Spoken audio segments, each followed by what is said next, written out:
छोटे से गांव नदियापुर में गरीब किसान मदन अपनी पत्नी के साथ रहता था। वह एक छोटी सी खेत में खेती करता था। उस खेती से इनका गुजर बसर नहीं हो पाता था। मदन बहुत ही दयालु एवं ईमानदार था और मदन की पत्नी एक नंबर की लालची एवं निर्लज औरत थी। एक दिन किसान अपनी पत्नी के साथ खाना खाने बैठा था। अभी भोजन का एक भी निवाला अपने मुंह में नहीं डाला था, तभी एक साधु महात्मा उसके द्वार पे आ जाते हैं और बोलते हैं, इस घर में कोई है?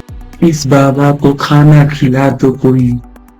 कई दिनों से मैं कुछ खाया नहीं, आपका बहुत भला होगा। मदन साधु बाबा की बातें सुनकर अपना खाना ले जाकर बाबा को दे देता है और बोलता है, साधु महाराज, ये खाना आप आराम से बैठकर खा लीजिए। साधु बाबा खाना लेकर बिना कुछ बोले मदन के दरवाजे के पास ही बैठकर खाने लगते हैं। साधु बाबा पूरा खाना खाने के बाद बोलते हैं, बेटा तुम्हारा बहुत बड़ा दिल है। पहले मैं सुना था कि गरीब लोग अमीर की तुलना में ज्यादा दिल वाले होते हैं, लेकिन आज देख भी लिया मैंने बेटा। आप क्या कह रहे हैं महाराज? मुझे तो कुछ समझ में नहीं आ रहा है बाबा कि आप कहना क्या चाहते हैं। तुम बहुत भोले हो बच्चा, तुम दुनिया से अनजान, बहुत भोले हो सच में तुम। बाबा आप कहना क्या चाहते हैं? मैं कुछ समझ नहीं पा रहा हूँ, थोड़ा विस्तार में बताएंगे बाबा? तुम्हारे पास आने से पहले एक अमीर आदमी के पास गया था बेटा। उसके पास सब कुछ होने के बावजूद भी मुझे वो एक वक्त का खाना नहीं खिला पाया, लेकिन तुमने मुझे आज खाना खिलाकर तृप्त कर दिया। मैं तुमसे बहुत प्रसन्न हूँ, इसलिए मैं तुम्हें एक चमत्कारी गाय देता हूँ जो हर दिन 10 लीटर दूध देगी। हाँ, लेकिन दूध निकालने से पहले तुम्हें उसे एक चावल की रोटी खिलानी पड़ेगी। ये काम ध्यान से करना, कहीं चूक ना हो जाए। इतना बोलकर वो साधु अपनी स्तर्पी से एक चमत्कारी गाय प्रकट कर देता है और गाय प्रकट करने के बाद वो वहां से चल देता है।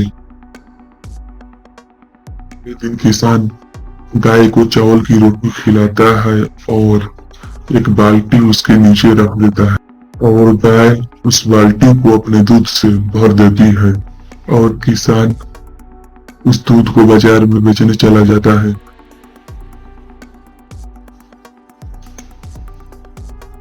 किसान रोज यही काम करता, हर रोज गाय से दूध निकालता और उसे बाजार में बेचा करता था।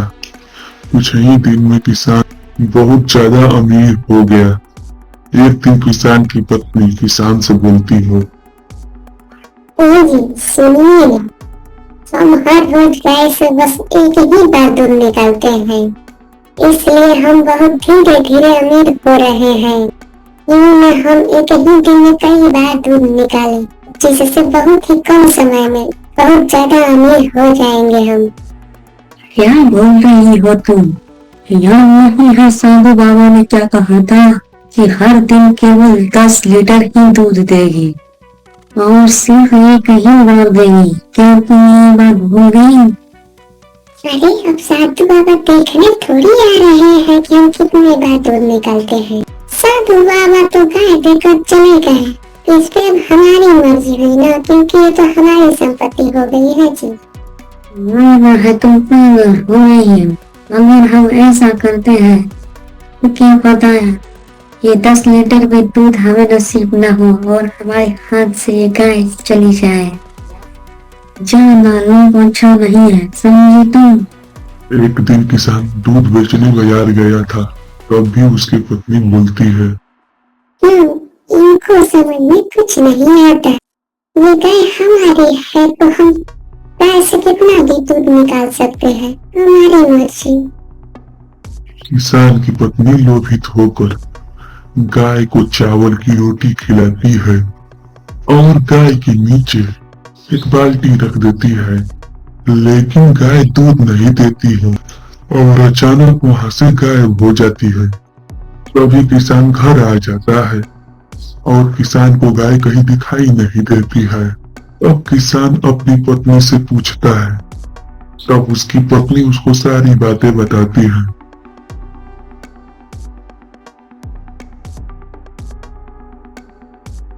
हे भगवान, मैंने तुम्हें बताया था कि ज्यादा लोग अच्छा नहीं होता, लेकिन तुमने मेरी बात को नहीं सुनी। लो भुगतो अब। तुम्हारे ज्यादा लोग के चक्कर में वो भी नहीं मिला हमें जो हमें मिल रहा था रोज। किसान के पत्नी के अंदर सब्र नाम का कोई चीज नहीं था और वो जल्दबाजी में बहुत कम समय में ज्यादा अमीर बनने के चक्कर में उससे भी हाथ धो बैठी जो उसके भाग्य में था। इसलिए दोस्तों, सब्र रखना चाहिए। जिंदगी में सब्र बहुत जरूरी है, क्योंकि सफलता जल्दबाजी में नहीं मिलती, उसके लिए टाइम लगता है। छोटे से गांव नदियापुर में एक बढ़ई रहता था जिसका नाम हीरालाल था। वो अपने मालिक के लिए किस्म किस्म का अच्छे आकृति का घर बनाया करता था। हीरालाल अब लगभग बूढ़ा हो चुका था, उससे अब काम अच्छे से नहीं हो पा रहा था। तभी हीरालाल बोलता है, अरे रे, मुझसे तो काम ही नहीं हो रहा। बहुत दिन काम किया, अब मेरी समय भी हो गई है। अब हमें आराम करने की जरूरत है। आज मैं मालिक से बोल दे रहा हूँ कि अब मैं काम नहीं करूँगा, अब मैं आराम करना चाहता हूँ। और हीरालाल ये प्रस्ताव लेकर मालिक के घर की ओर चल देता है।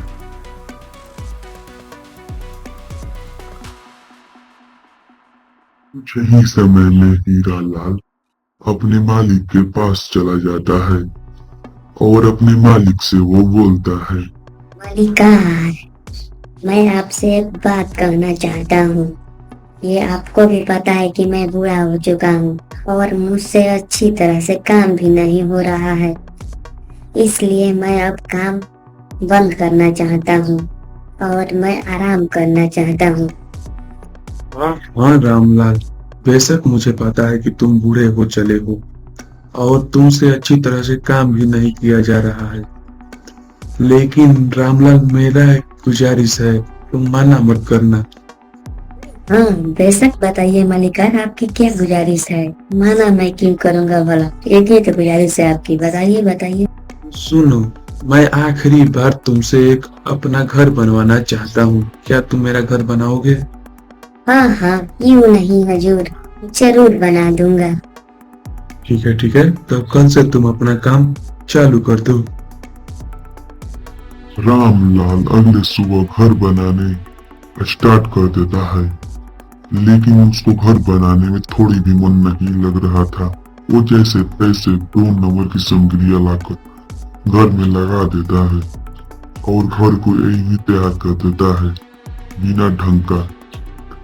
तब वो घर बनाने के बाद मालिक को बुलाने जाता है और रामलाल के साथ उसका मालिक आता है और उसका मालिक बोलता है, रामलाल, तुम इतने सालों से मेरे यहाँ काम करते रहे, वो भी ईमानदारी से, पूरी मेहनत के साथ और लगन के साथ, लेकिन आज तक मैंने तुम्हें कुछ दिया ही क्या है। इसीलिए मैं सोचा कि क्यों ना तुम्हें तुम्हारे ही हाथों बनवा कर एक घर तुम्हें गिफ्ट दिया जाए।